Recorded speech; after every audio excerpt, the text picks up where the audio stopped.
Say what needs to be said, stay calm, and then let go. Let the results come as they may. Thomas smiled, but his smile was lighter than when we first sat down. Music. I think so too. When I stopped trying to control others, I felt more at ease. Whatever happens, I no longer see it as my personal failure. It's just part of life. Only by letting go of what's out of reach can you focus all your energy on what you can control. Once you've done all you can, let things unfold naturally. Accepting the outcome doesn't mean giving up, but a clear-eyed recognition of your limits. As philosopher Marcus Aurelius once said, "You have power over your mind, not outside events." Realize this and you will find strength. When you repeat this every morning, it becomes a liberating mantra, unlocking a mind once bound by expectation, by fear of failure, by the fear of not pleasing others. If you still think letting go is giving up or is weakness, think again. Letting go is courage. It's trusting that you have done your part. It's realizing you cannot control someone else's life, much less force everything to go your way.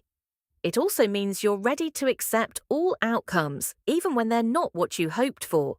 You learn to calmly receive whatever comes, and that is true inner freedom. Back to Thomas's story.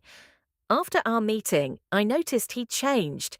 He no longer lost his temper at his son when he wouldn't listen. He didn't argue endlessly with his wife over things that didn't matter. At work, he invested his time in training his team instead, music, of stressing about market shifts. And the result, Thomas said, I sleep better. I feel more like myself. Everything feels lighter than before. That is the reward of letting go of control. You reclaim your peace. Every time someone disappoints you, instead of getting angry or trying to change them, remind yourself that's their choice, not mine. When a project doesn't go as planned, instead of beating yourself up, look back and see if you did your part. If you did, let it go. Let go as if you're setting down a heavy stone, lighter, freer. Maybe today you're not used to this feeling. A man's instinct is to control, to fix, to put everything back in order, but try it for a day, just one day. Focus only on what you can control. Give your best, then release. You'll notice the tension eases, the worries fade, your mind is freed from the burden of having to hold on to everything. That's music, the core of Stoicism. Living rationally, knowing your limits, not music, complaining, not demanding everything go your way, just focusing on your duty, on mastering yourself. When you do this, the things around you no longer have the power to dictate your mood, emotions, or happiness. You alone decide the state of your life. Letting go of control is not music, a fleeting decision. It's an intentional choice, a daily practice. Each morning when you look in the mirror, tell yourself, I release control. I have done my part. I let life unfold. And whenever anxiety creeps in, repeat this mantra. Don't let your mind pull you toward things that don't belong to you. Focus on what you can master and let the rest unfold freely. Maybe today it feels strange, but little by little you'll see yourself change lighter, steadier, freer. That is the gift, music, for those who let go of control, a peaceful mind, a simple but powerful life. 3. Growth lives here. If your growth lives here. Feeling confused, music lost, or even a bit pained by your current life, then congratulations. You're exactly where growth happens, right here. In that sense of not being good enough, in the moments you make mistakes, in the times you feel weak or struggle with a new skill, growth is happening silently, music steadily, more than you think. I used to think maturity was a milestone. Like one day I'd wake up suddenly confident, resilient, and all-knowing. But life doesn't work that way. Growth is not a destination. Music, it's a journey. That journey involves sweat, tears, and many quiet nights spent looking inward, asking, have I made any progress at all?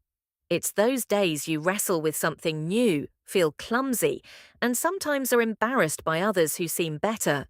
It's when you want to quit, but push yourself to try once more. The Stoics have a concept called amor fati, the love of fate, not just accepting your circumstances, but embracing all ups and downs, seeing adversity as a necessary part of the journey. If you only seek comfort, only do what you're good at, and only stay in your safe zone, you will never truly grow. Growth doesn't live in the comfort zone. It lives at the boundary where you feel discomfort, confusion, or even pain. Let me tell you a story about Richard Feynman, one of the greatest physicists of the 20th century. Feynman wasn't a child prodigy who knew everything. In his youth, he failed out of Harvard because he failed music French. And he even doubted himself during periods when, don't skip. The secret of change is to focus all your energy not on fighting the old, but on building the new. Socrates. On the path to maturity, every step you take is surely marked by countless stumbles as you waver between choices and crises. There are times amid the rush of life when you pause and look within only to realize that the person I once was no longer exists. Not because of surface-level changes, but because old thoughts, emotions, and beliefs that once held you back have gradually faded, making room for a new inner self. Calmer, braver, and wiser. Everyone goes through pain, failure, and moments of weakness music that feel insurmountable. Yet, it is from these very scratches that you begin to be reborn, learning how to face, let go, music, and start anew. Stoic philosophy does not simply teach us endurance, but also offers a clear insight into ourselves. Music. Only when you dare to accept, dare to change and rebuild music from within do you truly mature. This video will help you recognize those profound signs of music transformation and bring you composure, freedom, and inner peace. Watch until the end so you don't miss the chance to transform yourself. This journey is for you, the nature of the old self in Stoic philosophy. 1. The nature of the old self. In Stoic philosophy, you are no longer your old self. Even on days when the past tries to pull you back, this is a truth not everyone is ready to face. But if you have ever deeply felt the changes within, perhaps you have come further than you realize. In Stoic philosophy, the old self is not an immutable entity, not something you were born with that will stay with you forever. It is merely the accumulation of habits, fears, limiting beliefs, and unconscious reactions you've picked up over your journey of growth music, until one day you realize they have become outdated, no longer suitable, even a burden holding you back from truly living. I clearly remember a friend named Jack, whom I met at a men's leadership training program in Boston. In his 40s, Jack appeared confident, music, polite, and successful. Yet in private, he told a different story. For years, music felt stuck on autopilot, repeating the same routines and worries until even his smile felt music mechanical. He carried the pressure to be strong, successful, and the family provider. But the harder he tried, the music more disconnected he became.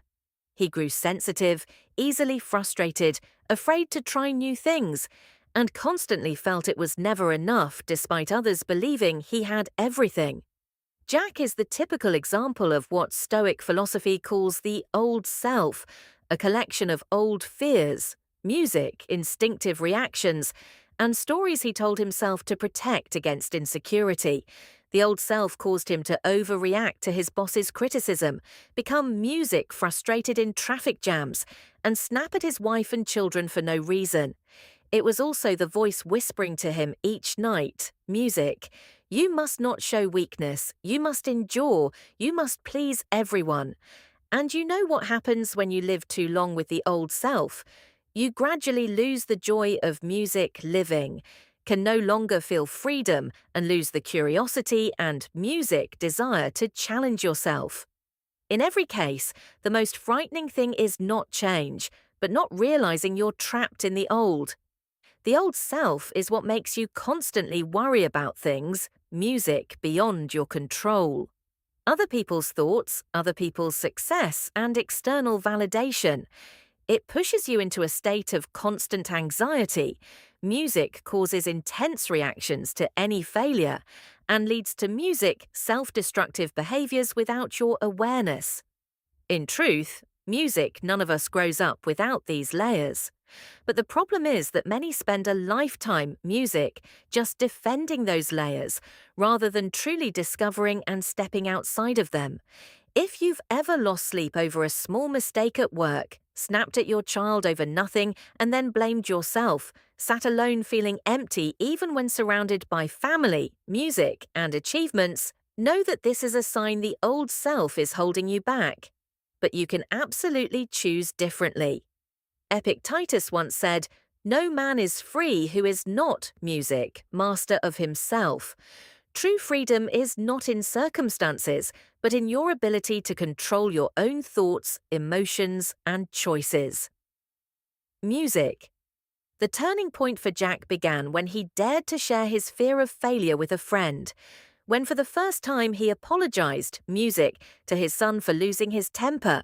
When he allowed himself to try a new hobby, music, even if it had nothing to do with his career. Each of these small music actions added together gradually stripped away the shell of the old self.